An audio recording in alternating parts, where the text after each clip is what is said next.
Pokemon Sword and Shield is the latest Pokemon game. And it sucks.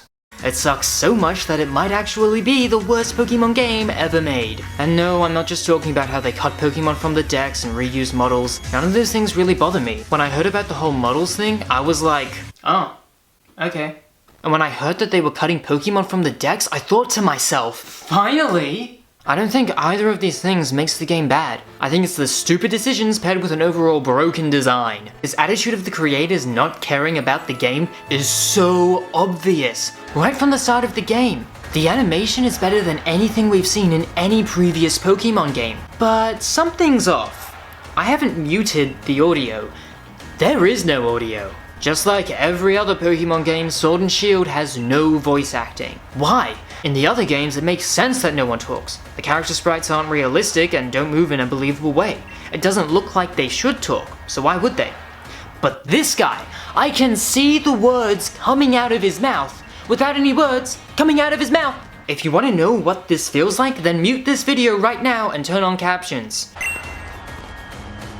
This isn't even the only cutscene, so you feel this multiple times throughout the game. But it's not just the cutscene animations that suck. All the animations suck. Take your mom for instance. Hi sweetie, I just wanted to congratulate you. Okay, I'm back to being a robot now. Even people in the overworld just look lifeless. And when that doesn't happen, they, what are you doing? Stop looking at me like that. It's everywhere, they're everywhere. The screen also fades to black at every opportunity to save time animating. Sure, I'll pay you to DQ. Wow, I sure love being able to see what's happening right now.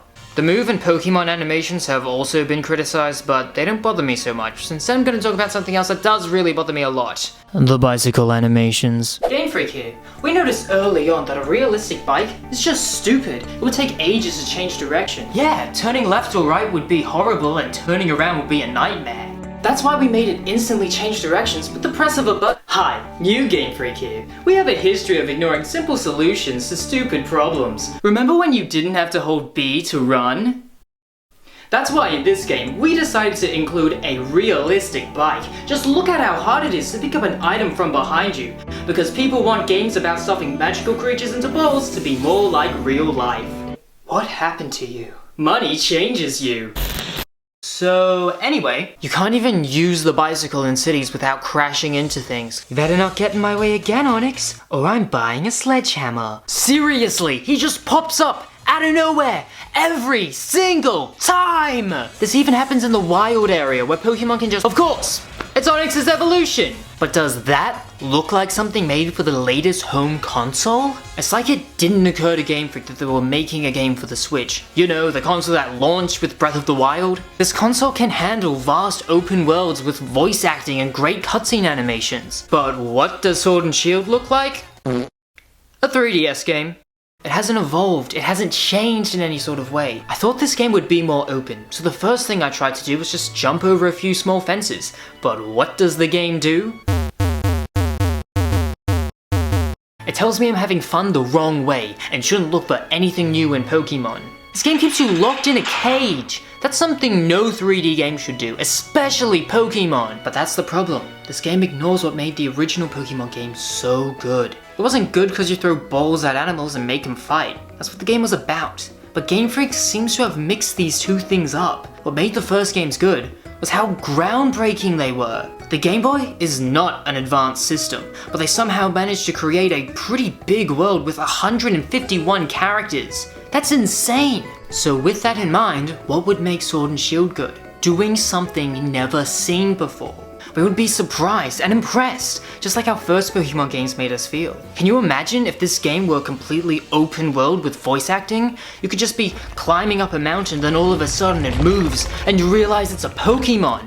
That's not even creative, it's already been done to death. But because Pokemon has never done it before, it would still blow everyone's mind. But Pokemon Sword and Shield isn't just bad for its lack of changes. It's so much worse than that. Because the only good ideas it has, it somehow ruins. Take the removal of the national dex. Warning, you may be in danger of being offended. Removing Pokemon is a good idea. There are so many Pokemon that are either stupid, bad, or just straight up pointless. What does Rock and Roller bring to the table? It's a rock type with high HP and defense that evolves into a bigger rock before evolving into an even bigger rock when traded. Wow, never seen that before. The pre-evolutions added in Gen 2 also suck. What's their purpose? They look cute and that's it. Just remove them. Use that space to add new Pokemon that add something to the game. There's also Pokemon like Alomola, which looks like an evolution to Luftisc. Oh, that's actually pretty cool and would give this waste of space more of a purpose. But it's not! You also have weak Pokemon that can't evolve and just take up space. Now, to Sword and Shield's credit, they do add something new to some of these Pokemon. Like Corsola, which now has 2 forms. But then you have some others just chilling in the Pokedex for no reason. Like Quillfish. Who the hell likes Quillfish? Hey guys, we're gonna cut a bunch of Pokemon from the game. Oh, be sure to keep in this ugly pufferfish thing. Everyone will miss that. Did they just keep it because it's Corsola's counterpart? Which I would be okay with if they added something new to it as well, but nope. It's exactly the same. Boring stupid pufferfish thing. It waddles around, does nothing. I hate it. Looks ugly, it is ugly, and it sucks as a Pokemon in general. Even its learn set sucks. It sucks. Everything about it sucks. I hate it. I hate Quillfish. You also have Pokemon that look so bad, no one wants to train them. Garbodor, Skuntank, Pidove, Bunnelby, Tynapole, Woobat, Ferroseed, Stunfish, Throw, Sorg, and so many more. It's a good thing Game Freak took this opportunity to remove them from the game. Oh, wait. Okay, so Sword and Shield keeps a lot of bad Pokemon. But at least they keep the good ones too, right? Houndoom, Crobat, Electabuzz, every starter except Charmander, and every single legendary gone to make room for this? This? But don't worry, you can get all these great Pokemon. Oh, you mean like in a free update to make up for this terrible mistake? No, through paid DLC.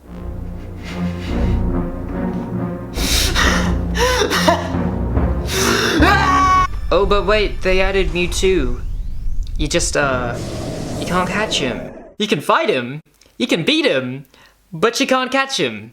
It's great, I love it so much. But at the very least, a lot of the new Pokemon are pretty cool. Aw, it's a cute elephant. What's your name, little guy?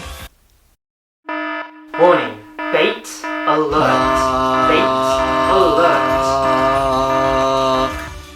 It's probably for the best. It's also worth noting that this game is the easiest Pokemon game I've ever played. A wise man once told me, this game is easier than Minecraft.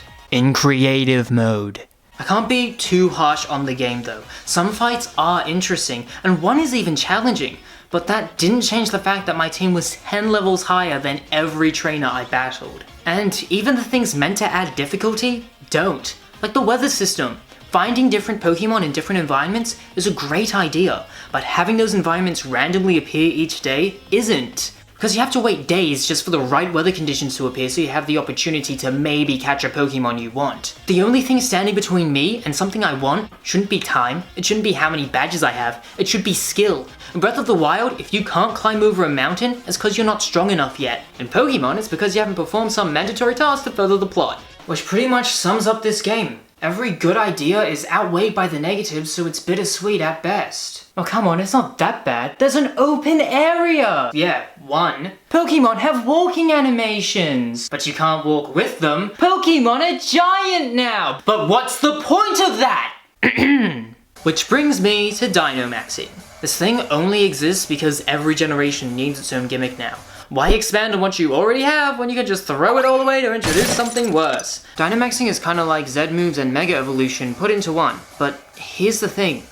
Wasn't Mega Evolution better? It lasted the whole battle, not just 3 turns. Giving a Pokemon a stone took up an item slot, so who you chose to evolve was important. And you could return a Mega Evolved Pokemon and send it out later. You can also Dynamax any Pokemon, which basically means... Whoa! It's a giant Pokemon! I really gotta plan out my strategy and be careful. Oh wait! Now it's exactly like... a regular Pokemon battle. Woo! Yay! Am I the only one who wished they just kept building on Mega Evolution instead? Dynamaxing kind of does the exact same thing, but why replace something so cool with something so similar? That's why adding more Dynamax forms won't change anything. These guys will still be just as strong while giant. Seems like one of the more unnecessary parts of the DLC. Which is strange considering how great the rest of it looks. And yeah, it does look really good. The DLC is what Pokemon Sword and Shield could have been. What it should have been. And sure, it won't solve all of Sword and Shield's problems. But what's worse is the DLC serves as an unsettling sign of what Pokemon will likely become. A series of rushed games of incomplete features knowing they can just fix them later for an unreasonable fee, of course.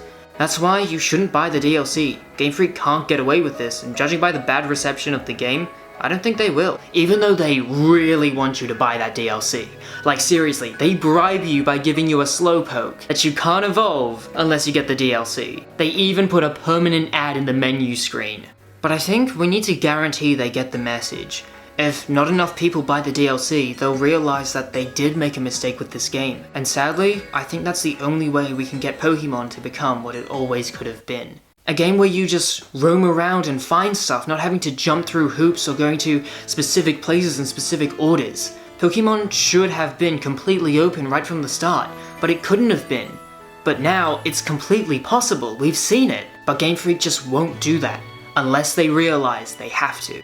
But this video's been a little sad, so 10 good things of Pokemon Sword and Shield, go! Being able to defeat high-level Pokemon and leveling up like mad. Being able to see Pokemon, it makes catching rare ones way less tedious. Experience candies and their availability makes training weak Pokemon and leveling up strong ones way easier. Team Yell, the bad guys aren't actually bad, they just really want money to win, which is very refreshing. I like it. The legendary Pokemon, being able to change a Pokemon's type by equipping an item is just a great idea. Not needing heart scales to remember moves. The rivals, no, not you. Barney's great, she's challenging and really cool in a goth girl kind of way. Then there's Beedee, hands down the best rival ever put into a Pokemon game. He starts out as a snarky jerk, but gets fired by his dad boss and learns to let go of his pride and accept his destiny despite its conflict with his goals. The Fire Gym, I already mentioned that this guy uses an actual competent strategy, but the minigame before you fight him is even better. Rather than separating the combat and minigame like in every other gym, the puzzle is actually incorporated into the combat. Cramorant. I just freaking love this guy. He goes underwater, picks up a Pikachu, and then just torpedoes it out of his mouth. I love him, he's hilarious. Repecco's also great, and oh my gosh, Hedruv is so cute! Balonia, oh my god, I love this place. Do I even need to explain why? Just look at it, oh my gosh, I want to live in it! Hey, this video took way longer to make than it should have. I'm sorry. But hey, why not unsubscribe? Because I have a new end screen and music and stuff. Wow! Okay, that's why this one took so long. I wanted to add things. So, yeah. Also, thanks for 1,000 views on this thing. Okay, bye. Dislike this video before clicking away.